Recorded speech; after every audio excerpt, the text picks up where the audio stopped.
Hello and welcome to my YouTube video.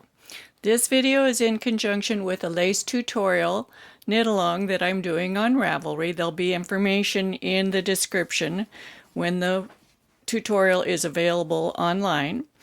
In this video I'm going to talk about the characteristics of the yarn over and decrease placements. You know, in lace, in order to maintain a straight fabric, for every increase there's an equal decrease.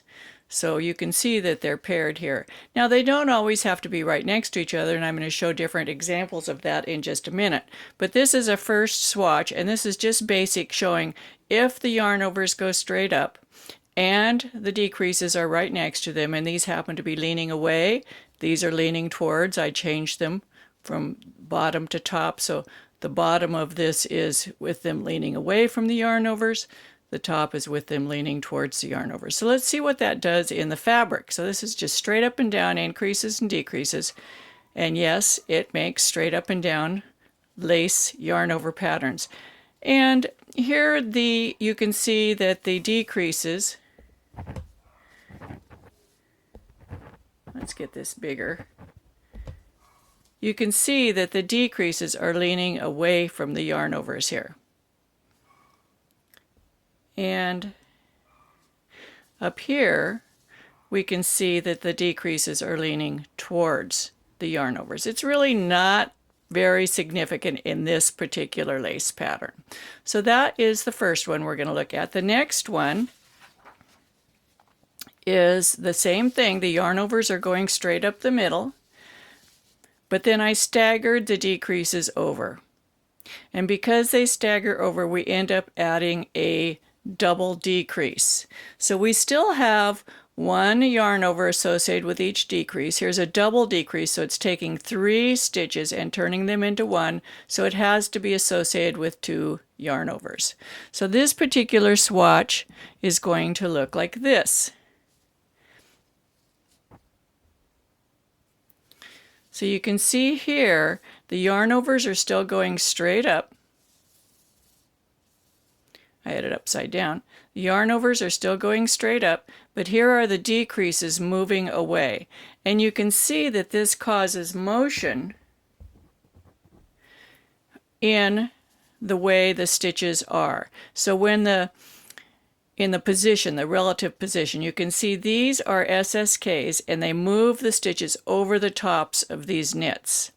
And here's the yarn over. Because the decrease is away from the yarn over, it pulls the new stitches this way. So you can see how these stitches are going at an angle like this. These are all going straight up. So because we move the decrease away from the yarn over, it causes motion in the stitches. Okay, let's look at the next chart. In this chart, I still have the decreases in the same position. I just moved the yarn overs next to them. So now the yarn overs and the decreases are moving. And it creates this type of a design. And let's look at this up close. Hope you don't get motion sickness from moving so much. So on this one, oh, again, it's upside down. We can see that because the yarn over and decreases are right next to each other, there is no motion in the fabric. All the stitches are going up, although now we have these cute little diamonds. Isn't that adorable? And then the last chart, we went back to the first again, where they're going straight up. The yarn overs are going straight up. I put a purl stitch in between, and I moved the decreases all the way to the edge.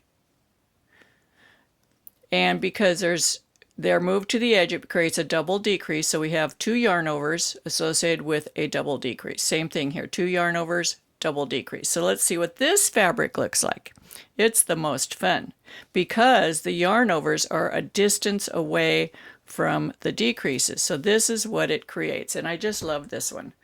But now you can start seeing where lace gets really exciting. You can see that it's upside down again. I had them all upside down. You can see here's a yarn over. Here's the new stitch it creates. Let's lighten this up a little bit. Here's a yarn over. Here's the new stitch it creates, and this column leans this way. These lean this way, and because here's the decreases, they're pulling them in. The yarn overs let them out. The decreases pull them in. Do you see the motion? And this will give you this scalloped design here. Where the decreases are pulling together, it pulls the fabric down at the decrease. See how this comes down? And where the yarn overs are going out like this, creating fabric, it will pull it up. So you get this wavy design, and I just love this. Isn't that beautiful?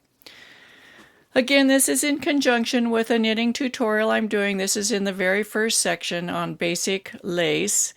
You can purchase it on Ravelry. It's not quite available yet, but it will be soon. You can join my group on Ravelry. That's called Knitting with Suzanne Bryan. I also have a group on Facebook. I'd really appreciate it if you would thumbs up my video, share it with your friends, share the video on Facebook, share the video on Pinterest and other social mediums, Ravelry, and I hope you have a good day. Happy knitting.